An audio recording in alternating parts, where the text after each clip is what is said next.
সমস্ত শুধুই এই পর্যায়ে আমাদের মাঝে বক্তব্য নিয়ে আসছেন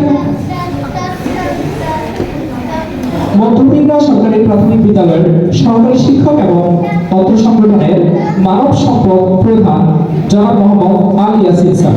আমি স্যারকে তার বক্তব্য সংক্ষিপ্ত আকারে করার জন্য বিনীতভাবে অনুরোধ জানাচ্ছি।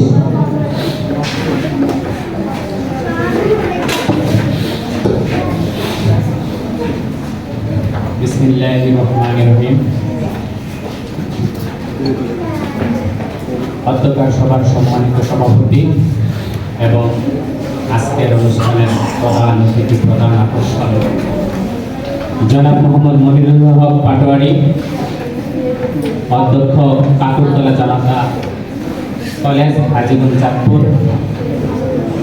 মঞ্চ উপবিষ্ট আজকের অনুষ্ঠানের সম্মানিত বিশেষ অতিথিবৃন্দ এবং বিভিন্ন বিদ্যালয় থেকে আগত সম্মানিত শিক্ষকবৃন্দ এবং এলাকার বিশিষ্ট গণ্যমান্য ব্যক্তিবর্গ এবং উপস্থিত আছেন বিভিন্ন সম্মানিত অভিভাবকবৃন্দ এবং বিভিন্ন বিদ্যালয় থেকে আগত পুরস্কার বিজয়ী শিক্ষার্থী বন্ধুরা, সবার প্রতি রইল আমার আন্তরিক সালাম। আসসালামু আলাইকুম ওয়া রাহমাতুল্লাহি ওয়া বারাকাতুহু। সর্বপ্রথম সেই মহান রব্বুল আলামিনের দরবারে কৃতজ্ঞতা প্রকাশ করছি যে সেই শুরু থেকে, পরীক্ষার শুরু থেকে আজকে পর্যন্ত যারা এত কষ্ট করে আজকের এই অনুষ্ঠানের সমাপনী পর্যন্ত আমরা আসতে পেরেছি, এজন্য শুকরিয়া জ্ঞাপন করছি মহান রব্বুল আলামিনের দরবারে। এবং ধন্যবাদ জ্ঞাপন করছি যারা এই অনুষ্ঠানে উপস্থিত হয়ে আজকের অনুষ্ঠানকে সাফল্যমণ্ডিত করেছেন, প্রত্যেককে মোবারকবাদ জানাচ্ছি। বিশেষ করে ধন্যবাদ জানাচ্ছি যারা নিরলস পরিশ্রম করে এই প্রতিযোগিতায় অংশগ্রহণ করে নিজের মেধাকে বিকশিত করেছেন এবং আজকের এই বিজয়ী মঞ্চে যারা পুরস্কৃত হবেন তাদেরকেও ধন্যবাদ জ্ঞাপন করছি। আমি বক্তব্য বেশি দীর্ঘায়িত করব না, কারণ এখানে অনেক সম্মানিত গুণীজন আছেন, আমরা ওনাদের বক্তব্য শুনবো। আমি দু একটি কথা বলে আমার বক্তব্য শেষ করব। এই সংগঠনের কয়েকটি উদ্দেশ্য আছে।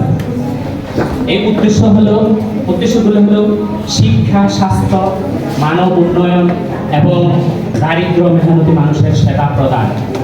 এই সংগঠনটি দীর্ঘদিন ধরে কাজ করে আসছে। সেই কাজের ধারাবাহিকতাই আজকে আমরা পঞ্চম শ্রেণীর মেধাবৃত্তি পরীক্ষার এই অনুষ্ঠান আয়োজন পর্যন্ত আসতে পেরেছি। এই অনুষ্ঠানের লক্ষ্য হচ্ছে, যেহেতু শিক্ষাই জাতির মেরুদণ্ড, কিভাবে একটা জাতিকে শিক্ষিত করা যায়, কিভাবে একটা জাতিকে সচেতন করা যায়। কারণ জাতি শিক্ষিত না হলে দেশ উন্নয়ন হবে না, দেশের বিভিন্ন রাষ্ট্রযন্ত্রের অবকাঠামোগুলো উন্নত হবে না।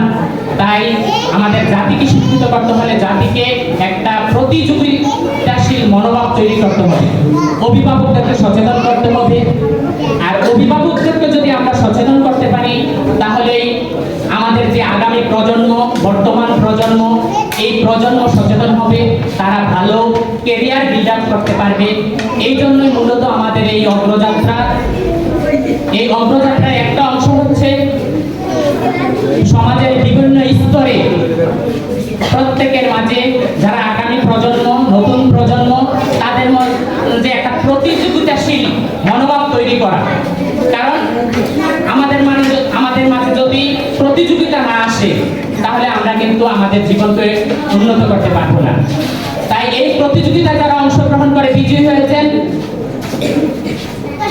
তাদেরকে ধন্যবাদ। পাশাপাশি অভিভাবকদেরকেও ধন্যবাদ। আপনাদের এই সাফল্য আগামী দিনেও ধরে রাখবেন, এই প্রত্যাশা করি। কারণ আপনারা যদি এই সাফল্য আগামী দিনে ধরে না রাখতে পারেন, তাহলে হয়তো তাদের অগ্রযাত্রা ব্যাহত হবে। তাদের এই অগ্রযাত্রাকে আরো এগিয়ে নিতে হলে আপনাদেরকে আরো পরিশ্রম করতে হবে। শিক্ষিত হোক, এই শিশু যারা আগামী দিনের ভবিষ্যৎ, তারা ভবিষ্যতে স্বপ্ন দেখুক, তাদের এই স্বপ্ন আরো উঁচু হোক, বাংলাদেশের রাষ্ট্রযন্ত্রের বিভিন্ন পদে আসন গ্রহণ করুক। সবাই আমরা এই দোয়া করি। তাই আমি অভিভাবকদের প্রতি আবারও দৃষ্টি আকর্ষণ করব, যারা এই প্রতিযোগিতায় আজকে বিজয়ী হয়েছেন, আপনারা আপনাদের সন্তানকে এই ধারাবাহিকতা ধরে রাখবেন। এই সাফল্য তাদের জীবনে হয়তো আরো বড় সাফল্য এনে দিবে। ক্ষুদ্র ক্ষুদ্র সাফল্য এক সময় বৃহৎ সাফল্যের দিকে এগিয়ে যাবে।